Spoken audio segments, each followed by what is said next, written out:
Hello guys! For today's video, pag-usapan natin ang dalawang popular savings programs ng government, ang Pag-ibig MP2 at ang SSS Wish Plus. Both MP2 and Wish Plus allow you to make voluntary contributions. This is on top of your regular contributions. Ang minimum investment is 500 pesos. So same for both MP2 and SSS Wish Plus. Since this is voluntary, so hindi mo kailangang mag-worry pag na-miss mo yung payment because earnings are calculated on an annual basis. Both savings programs offer higher interest rates than regular savings accounts. So this means that you will earn more than regular savings accounts or even time deposit accounts. And both programs are guaranteed by the government. We can classify both investment programs as low-risk investments. Yun lang, pag low-risk investment, syempre expect lower rate of return din compared with other investment options gaya ng stocks and cryptocurrency and other investment options. Next, pag-usapan naman natin ang pagkakaiba ng MP2 at Wish Plus. Sa MP2, pwede kang mag-create ng multiple accounts. Wala siyang limit sa ngayon. So, hindi natin alam kasi baka magkaroon din ng changes in the future. Sa Wish Plus naman, isang account lang per member. MP2 has a 5-year maturity period. You can withdraw your MP2 savings and earnings after its 5-year maturity. And then you can create another account if you want to continue saving sa MP2. Ang Wish Plus naman has a 5-year maturity din para makuha ang full dividend na 100%. Pwede ka nang mag-withdraw after the 1-year holding period. Pero hindi mo makukuha ng full ang dividend. Reduced earnings ang makukuha mo based on the number of years kung kailan ka naging member ng SSS Wish Plus. After 1 year, 60% lang ng dividend ang makukuha mo. 2 years, 70%. 3 years, 80%. 4 years, 90%. After 5 years or more, then makukuha mo na yung 100%. So unlike sa MP2, merong two options. Pwede mong i-choose yung annual or 5-year end term. If you choose the annual payout option, you can withdraw the dividends yearly. So full siya.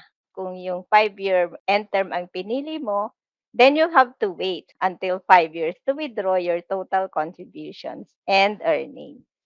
Ang kagandahan naman ng Wish Plus, continuous ang crediting of interest earnings even after the maturity period. You can continue contributing until retirement. So, hindi mo na kailangan mag-create ng another account after 5 years. Sa MP2, pag nag-mature yung savings mo, kailangan mo ulit mag-create ng another account if you want to continue saving. Now, pag-usapan naman natin ang dividend rates. Ito ang historical dividend rates ng MP2. Nag-start yung upward trend noong 2016 and the highest was 8.11% noong 2017. At ang average dividend rate over the past 12 years ay 6.1% per annum. Sa SSS Wish Plus naman, bago pa lang, wala pang data. Pero ito yung nakalagay sa SSS website. Interest earnings are benchmarked against the average rates of treasury bills or any other acceptable market yield indicator. Pag titignan natin ang treasury bills, ang interest rate ay nasa 4 to 5% per annum. So, mababa siya. Second is, pwede rin naman nila i-compare sa existing mandatory WIS fund which had an interest rate of 6.39% per annum on its first year. Opinion ko lang to, baka mas mataas pa rin ang dividend rate sa MP2 kasi matagal na ang MP2. Kung titignan nyo naman ang historical data ng MP2, nung kakaumpisa pa lang ng MP2 from 2011 to 2015, mababa rin ang interest rates. Nasa 4.58% to 5.34% per annum. So para siyang sa treasury bills na rate. So malalaman natin next year pag naka 1 year na ang SSS Wish Plus. Ang MPT is open to active Pag-ibig Fund members. When you say active, kailangan meron kang at least 1 month contribution within the past 6 months. It's also open to former Pag-ibig Fund members. So maski na retiree ka at pensioner ka, pwede kang mag-open ng MP2 account as long as you have at least 24 monthly savings prior to retirement. Ang SSS Wish Plus naman is open to active SSS members. Merong age limit ang SSS Wish Plus. Hindi ka na pwedeng mag-open ng Wish Plus account pag ikaw ay retiree at pensioner. Mas madaling magbayad sa MP2 kasi gagamitin mo lang ang MP2 account number pag nagbayad ka sa any of the payment channels. Sa Wish Plus naman, merong additional step na gagawin.